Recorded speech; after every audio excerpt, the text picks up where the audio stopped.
Welcome to paradise. Suffering for Jesus in Southern California. Somebody's got to do it. Yes, Lord, send me, I will go. It's like 90 degrees today. Can you feel that over the video? It's supposed to be that hot all week long in the 90s. But I'm not worried. You know why, don't you? Because I got my buddy's pool. It's so great to be able to come here. It's not so bad when I can jump into the pool, because I go into the pool and I'm hot and maybe bothered, but it doesn't last long. It's so refreshing, and when I come out of the pool I bring something with me. It's like a layer of water over my whole body, and when it hits the air it just begins to cool me down and the heat doesn't bother me anymore. Sometimes I feel bad that I ask for so much prayer. Have you ever felt like you just always need prayer? You've just been in this desperate situation for so long and you don't even want to tell people anymore to pray for you because you wonder if they think that what's wrong with you.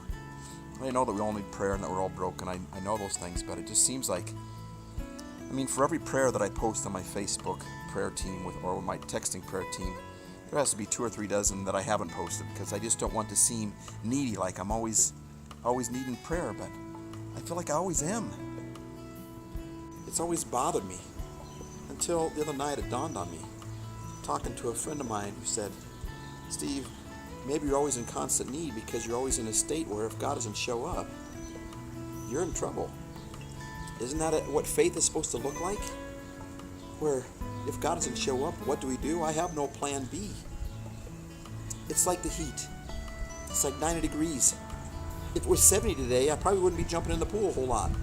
Or I'd stay in there. But when it's 90 degrees, it gets unbearable. And sometimes life just keeps heating up. It just keeps getting unbearable, and you don't know what to do. Well, if you buy a pool, you don't have to worry, because you dive in and you come out and you bring a layer of water with you to cool you down. In Matthew chapter 7 verse 7 it says, if you will ask, you will receive, and if you seek, you will find, and if you knock, the door will be open unto you. But in the New Living Translation it says that if you keep on asking, you'll receive. If you keep on knocking, the door will be open. If you keep on asking and knocking and seeking, that's when it comes. Maybe the reason why we get in a position where we need so much prayer, well, sure, sometimes it is because I begin to panic and I begin to be fearful, but it's because I'm desperate. But you know what? I don't need to worry about it if there's a pool that I can jump in. When you come out of, you dive into God, you come out with something else, with this covering all around you. Cools you down. The temperature hasn't changed.